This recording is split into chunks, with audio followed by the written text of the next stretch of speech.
When I was in seminary, we had different classes, and one of the classes was the homiletics class, the class that we learned how to preach.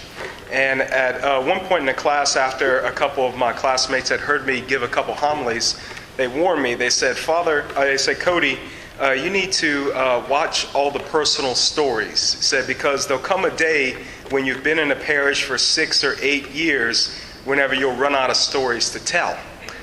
And I told them, I said, well, when I run out of stories to tell about myself, then I'll start telling stories about other people.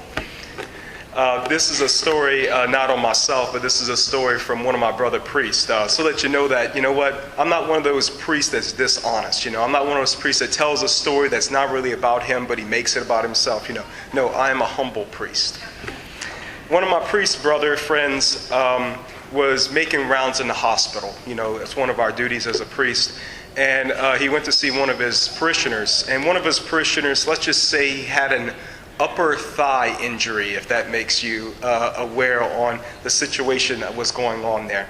And so he got to chatting him up a little bit. And priests, we love to do sacraments. That's our main job, is doing sacraments. So before he left, he said, can I anoint you? Can I give you the anointing of the sick? And the patient said yes. And so he got to doing his prayers. I keep a little green book in the back of my pocket here. It has all the anointing prayers in it. And it came time for the actual anointing portion.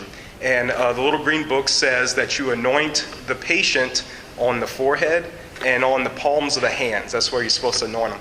But there's like an old school tradition that some people kind of hold to, where they want to be anointed on the actual wound itself. And so the patient said, well, Father, can you anoint me on the wound? And he started to pull up his hospital gown. And my brother priest said, no, God's grace is enough. He'll work through the hands and the forehead. My brothers and sisters, in our gospel today, we have something very interesting. It's kind of weird, right? Jesus comes and he heals a deaf and a mute guy, right? And seems kind of an ordinary thing, except for all the weird stuff he does. My brother priest joke all the time. He said, this is the account of Jesus giving a guy a wet willy, right? Sticks his finger in his ear, spits, and puts it on his tongue. It's the account of the wet willy. Jesus heals this guy, though, right? And Jesus heals this guy, and we know Jesus can heal guys in different ways, right? We've seen it where the person was 4 miles away, 5 miles away, and Jesus just said, your daughter will be healed, right?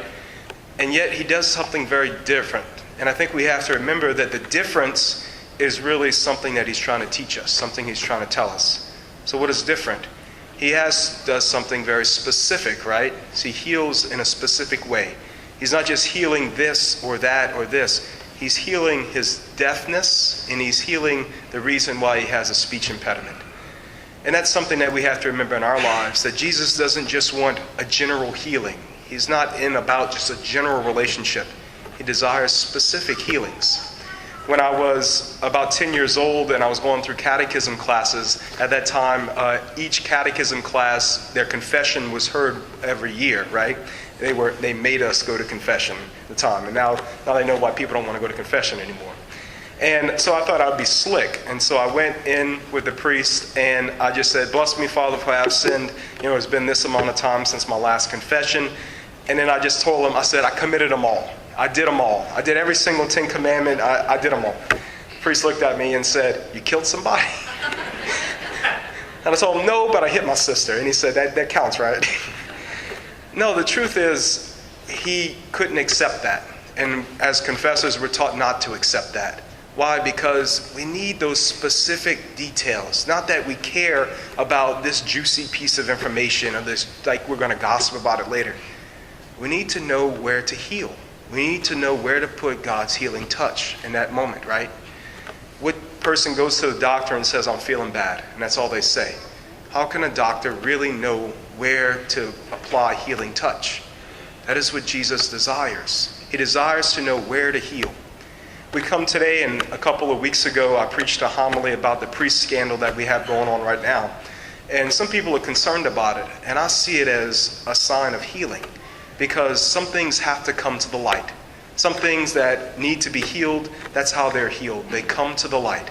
That person was presented to Jesus, and this is what's wrong with him, right? Unless we're willing to bring those wounds to the light, and we'll never really be healed. We keep hiding them from God. He won't heal it. Not that he can't heal it, that he desires to do it in this specific way.